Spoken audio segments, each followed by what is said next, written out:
എല്ലാവർക്കും നല്ലൊരു ക്രിസ്മസ് ആശംസകൾ നേർന്നുകൊണ്ട് തന്നെ നമ്മുടെ പുതിയ വീഡിയോയിലേക്ക് കിടക്കാം. ഇന്നത്തെ നമ്മുടെ വീഡിയോയിൽ മട്ടൺ റോസ്റ്റിൻ്റെ റെസിപ്പിയാണ്. അധികം എണ്ണയില്ലാതെയാണ് മട്ടൺ റെഡിയാക്കുന്നത്. അതുപോലെ തന്നെ നമ്മൾ സാധാരണ മട്ടൺ കറി ഏത് റെസിപ്പി ചെയ്യുകയാണെങ്കിലും ചെറുതായിട്ടൊരു മട്ടൻ്റെ സ്മെല്ല് വരാറുണ്ടല്ലേ. പക്ഷേ ഇങ്ങനെ റെഡിയാക്കുകയാണെങ്കിൽ തീർച്ചയായിട്ടും മട്ടൻ്റെ ആ ഒരു സ്മെല്ലേ ഉണ്ടാവാറില്ല കേട്ടോ. അപ്പോൾ നിങ്ങൾക്ക് തീർച്ചയായിട്ടും ഇത് ഇഷ്ടപ്പെടുമെന്ന് വിചാരിക്കണം. ഇഷ്ടപ്പെടണമെങ്കിൽ ലൈക്ക് ചെയ്യാനും ഷെയർ ചെയ്യാനും അതുപോലെ തന്നെ കമൻറ്റ് ചെയ്യാനും വിട്ടുപോയി. നമ്മൾ ആദ്യം തന്നെ കുക്കറിൽ മട്ടൻ ഒന്ന് വേവിച്ചെടുത്തിട്ടുണ്ട്. ഇതിലിപ്പോൾ വേറെ ഒന്നും ഇട്ടിട്ടില്ല, കുരുമുളക് പൊടി മാത്രമേ ഇട്ടിട്ടുള്ളൂ. ഇത് വെന്തതിന് ശേഷം മാത്രം ഉപ്പ് ചേർത്ത് കൊടുത്താൽ മതി. സാധാരണ ഉപ്പ് ചേർത്തിട്ട് നമ്മൾ വേവിക്കണമെങ്കിൽ ചിലപ്പോൾ മട്ടൻ പെട്ടെന്ന് വെന്ത് വരില്ല. അപ്പം മട്ടൻ വെന്ത ശേഷം ഉപ്പിട്ടിട്ട് നന്നായിട്ട് ഇതുപോലെ ഒന്ന് ഇളക്കി കൊടുത്താൽ മതി. ഇതിലിപ്പോൾ 1/2 കിലോ മട്ടനാണ്, അതുകൊണ്ട് ഒരു ഗ്ലാസ് വെള്ളത്തിലാണ് വേവിച്ചെടുക്കുന്നത്. അതിനുശേഷം മട്ടൻ നന്നായിട്ട് വെന്തതിന് ശേഷം നമുക്ക് ഈ മട്ടനും അതുപോലെ അതിൻ്റെ സ്റ്റോക്കും വേവിച്ചിട്ടുള്ള വെള്ളം അത് രണ്ടും സെപ്പറേറ്റ് ആയിട്ട് മാറ്റി വയ്ക്കാം. അതവിടെ മാറ്റി വെച്ചല്ലോ. എന്നിട്ട് നമുക്ക് വേറൊരു ബൗളിൽ കുറച്ച് കോൺഫ്ലോർ, അതിലേക്ക് മുളക് പൊടിയും ഇഞ്ചി വെളുത്തുള്ളി പേസ്റ്റ്, മല്ലിപ്പൊടി, മഞ്ഞൾപ്പൊടി, പെരിഞ്ജീരകത്തിൻ്റെ പൊടിയും അതുപോലെ തന്നെ കുറച്ച് കുരുമുളക്. നമ്മൾ നേരത്തെ കുരുമുളക് മട്ടനിലിട്ട് വേവിച്ചെടുത്തിട്ടുണ്ട്, പക്ഷെ കുറച്ചും കൂടെ കുരുമുളക് പൊടിച്ചതും കൂടിയിട്ട് ചേർത്തിട്ട് ഇത് എല്ലാം കൂടിയിട്ട് വെള്ളത്തിലൊന്ന് നന്നായിട്ടൊന്ന് മിക്സ് ചെയ്തിട്ട് എടുക്കണം.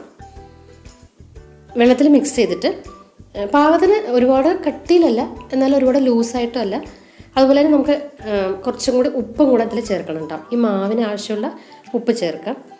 എന്നിട്ട് നന്നായിട്ടൊന്ന് കലക്കിയെടുക്കുക. ഇപ്പോൾ ഒരു ദോശമാവിൻ്റെ കൺസിസ്റ്റൻസി എന്നൊക്കെ പറയുമല്ലോ, ആ ഒരു കൺസിസ്റ്റൻസിയിൽ ഇത് നന്നായിട്ടൊന്ന് മിക്സ് ചെയ്തിട്ട് എടുക്കാം. എന്നിട്ട് നമ്മളിത് ഈ മട്ടൻ ഇതിൽ നന്നായിട്ടൊന്ന് മിക്സ് ചെയ്തിട്ടെടുക്കാം. നമ്മളിപ്പോൾ നേരത്തെ വേവിച്ച് വെച്ചിട്ടുള്ള മട്ടൻ ഉണ്ടല്ലോ, അത് നന്നായിട്ടൊന്ന് മിക്സ് ചെയ്തിട്ടെടുക്കാം. അപ്പോൾ ഈ മട്ടനിൽ ഒരു കോട്ടിങ് വരാനാണ് നമ്മൾ ഇതുപോലെ മിക്സ് ചെയ്തിട്ട് എടുക്കുന്നത്.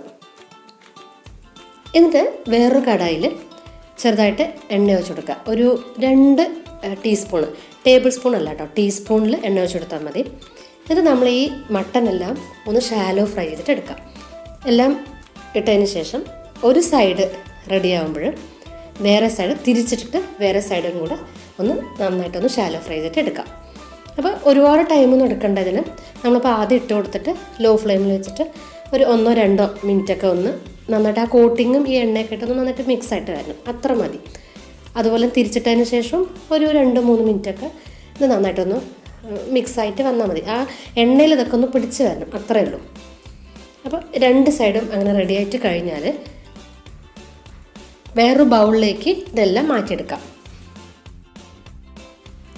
അതെല്ലാം ആ പാനിൽ നിന്ന് മാറ്റിയതിന് ശേഷം ആ പാനിൽ തന്നെ കുറച്ച് എണ്ണ ഒഴിച്ച് കൊടുക്കാം. ഒരുപാട് എണ്ണ ഒന്നും ഒഴിക്കേണ്ട, നമുക്ക് ഉള്ളി വഴറ്റിയെടുക്കണം, അതിനുള്ള എണ്ണ മാത്രം ഒഴിച്ച് കൊടുത്താൽ മതി.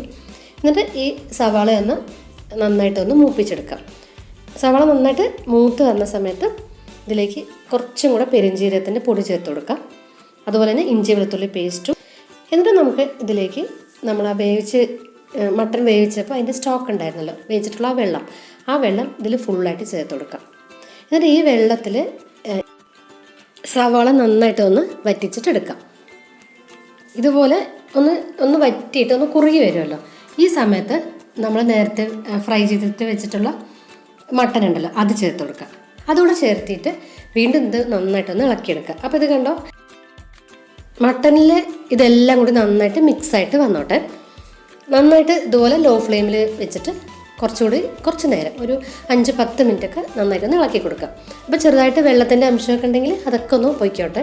അങ്ങനെ നമ്മുടെ റോസ്റ്റ് റെഡി ആയിട്ടുണ്ട്, മട്ടൺ റോസ്റ്റ് റെഡി ആയിട്ടുണ്ട്. ഈ സമയത്ത് നമുക്ക് കുറച്ച് വേണമെങ്കിൽ പച്ചമുളകും അതുപോലെ തന്നെ കറിവേപ്പിലയും ചേർത്ത് കൊടുക്കാം കേട്ടോ. നമ്മൾ ആ ഉള്ളി വഴറ്റിയ സമയത്ത് ചേർത്ത് കൊടുത്താലും മതി. നമ്മൾ ഈ കോൺഫ്ലോറിൻ്റെ കോട്ടിങ് ചെയ്തിട്ടുണ്ടല്ലോ മട്ടൻ്റെ പീസസിൽ, അതുകൊണ്ട് ഈ മട്ടൻ്റെ പീസസ് നല്ല സോഫ്റ്റായിട്ട് ഉണ്ടാവും കേട്ടോ. അതേപോലെ തന്നെ നമ്മളിപ്പോൾ ഈ ഉള്ളി നല്ല സ്റ്റോക്കിൽ നന്നായിട്ട് വറ്റിച്ചെടുത്തിട്ടുണ്ടല്ലോ, അതുകൊണ്ട് നമ്മൾ മട്ടൻ പീസസ് ആ ഉള്ളിയും കൂടെ കഴിക്കുമ്പോൾ വളരെ നല്ലൊരു ടേസ്റ്റാണ്. അപ്പോൾ എല്ലാവരും ഇതൊന്ന് ട്രൈ ചെയ്ത് നോക്കുക. എല്ലാവർക്കും തീർച്ചയായിട്ടും ഇഷ്ടപ്പെടും. ഈ ഒരു ക്രിസ്മസിന് എല്ലാവരും ട്രൈ ചെയ്തിട്ട് കമൻസും കൂടെ അറിയിക്കുക. പുതിയ നല്ല വീഡിയോസായിട്ട് നമുക്ക് ഉടനെ തന്നെ കാണാം. Thanks for watching.